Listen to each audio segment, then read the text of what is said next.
Praise the Lord 21 days ப்ரேயரில் இன்றைக்கி டே 14 இருக்கும். தலைப்புக்கான வசனத்தை வாசிக்கலாம். அவர்கள் வாக்குவாதம் பண்ணவில்லை, அப்பொழுது அவன் நாம் தேசத்தில் பழுகும் படிக்கு இப்பொழுது கர்த்தர் நமக்கு இடம் உண்டாக்கினார் என்று சொல்லி அதற்கு ரெகோபோத் என்று பெயரிட்டான். ஆதியாகமம் 26ஆம் அதிகாரம் 22ஆம் வசனம். ஆமேன். நம்மளுக்கான ரெகோபோத்தை நேர்த்தியாக சுதந்திரிச்சு கொள்ளணும் அப்படின்னா என்ன மாதிரி காரியங்கள் நமக்குள்ளே இருக்கக்கூடாதுன்னு சொல்லி தாங்க இன்றைக்கி நம்ம பார்க்க போகிறோம். இன்றைக்கி நம்ம பார்க்க போகிறது என்னென்னா பொருளாசை நமக்குள்ளே இருந்துச்சுன்னா நம்மளோட ரெகோபோத்தை நம்மளால் நேர்த்தியாக சுதந்திரிச்சு கொள்ள முடியாது.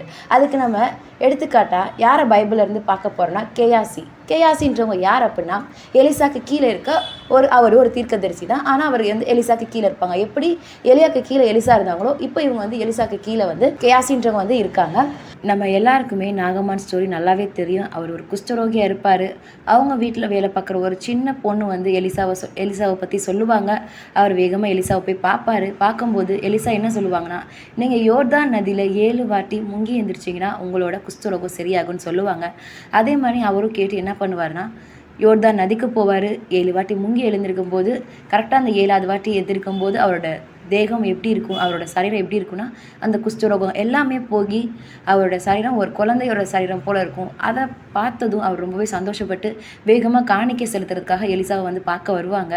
அப்போனும் போது எலிசாட்ட அந்த காணிக்கைகளை கொடுக்கும்போது எலிசா என்ன பண்ணுவாங்கன்னா, இல்லை எனக்கு இந்த காணிக்கையெல்லாம் வேணும், நீங்கள் சுகமாயிட்டீங்களே எனக்கு அதுவே போதும்னு சொல்லிட்டு அவங்கள திரும்ப அனுப்பி வச்சுருவாங்க. ஆனால் அவர்கிட்ட வேலை பார்க்குற கேயாசின்றவங்க என்ன நினைப்பாங்கன்னா, பொருளாசை. இங்கே தாங்க அந்த பொருளாசை வருது.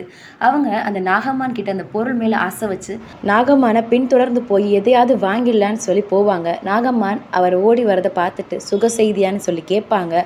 அப்போ அவர் சொல்லுவாங்க, இப்போதான் எப்ராயிம் மலையிலேருந்து 2 தீர்க்கதரிசிகள் வந்திருக்காங்க அப்படின்னு சொல்லும்போது அவங்களுக்கு தேவையான வஸ்திரங்களும் வெள்ளிகளும் எங்களுக்கு தர வேணும்னு சொல்லி கேட்டிருக்காங்க. எங்கள் எஜமானன் கேட்டு வாங்கிட்டு வர சொன்னாங்கன்னு சொல்லி இங்கே எலிசாவோட பேரை யூஸ் பண்ணி அவர் என்ன பண்ணுறாருன்னா வாங்குறாங்க. நாகமானும் தயவுசெய்து நீங்கள் இதை வாங்கிக்கோங்க, அப்போ தான் எனக்கும் சந்தோஷமாக இருக்குன்னு சொல்லிட்டு அவர் என்ன பண்ணுறாருன்னா வேலைக்காரர்களையும் சேர்த்து அவங்க கூட அனுப்பி வச்சு நீங்கள் இந்த பொருள் எல்லாமே அவர்கிட்ட கொடுத்துட்டு வாங்கன்னு சொல்லி அனுப்பி வச்சிடுறாங்க.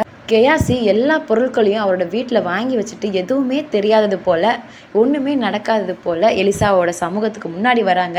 2 ராஜாக்கள் 5ஆம் அதிகாரம் 25ஆம் வசனத்தை வாசிக்கலாம். பின்பு அவன் உள்ளே போய் தன் எஜமானுக்கு முன்பாக நின்றான்.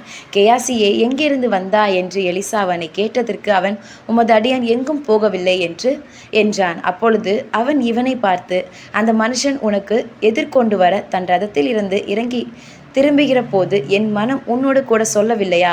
பணத்தை வாங்குவதற்கும் வஸ்திரங்களையும் ஒலிவத்தோப்புகளையும் திராட்சை தோட்டங்களையும் ஆடுகளையும் மாடுகளையும் வேலைக்காரர்களையும் வாங்குவதற்கு இது காலமா? ஆகையால் நாகமானின் குஷ்டரோகம் உன்னையும் உன் சந்ததியாரையும் என்றென்றைக்கும் பிடித்திருக்கும் என்றான். உடனே அவன் உறைந்த மலை நிறமான குஷ்டரோகியாகி அவன் சமூகத்தை விட்டு புறப்பட்டு போனான். இங்கே அவர் என்ன பண்ணுறாரு அப்படின்னா, அவரோட சமூகத்தில் போய் ஒன்றுமே செய்யாதது போல் நிற்கிறாரு. அப்போ எலிசா கேட்குறாங்க, நீ எங்கேருந்து வந்த அப்படின்னு சொல்லும் போது, நான் எங்கேயுமே வரல, நான் இங்கே தான் இருக்கேன், எங்கேருந்துமே நான் வரல, நான் இங்கே தான் இருக்கேன்னு சொல்லுவாங்க. அப்போன்னும் போது எலிசா தீர்க்கதரிசி தானே, அவர் ஈஸியாக கண்டுபிடிச்சிட்டாரு. நீ இந்த மாதிரி நாகமானோட பொருட்களை வாங்குறதுக்கெல்லாம் இது நேரமா? அவனை பிடிச்சிருந்த குஷ்டரோகம் உன்னையும் உன்னோட சந்ததியுமே இனிமேல் பின்தொடரும்னு சொல்லிடுவாங்க. சொன்னதுமே அந்த கேயாசி அந்த இடத்த விட்டு என்ன பண்ணிடுறாங்கன்னா கிளம்பி போயிடுறாங்க.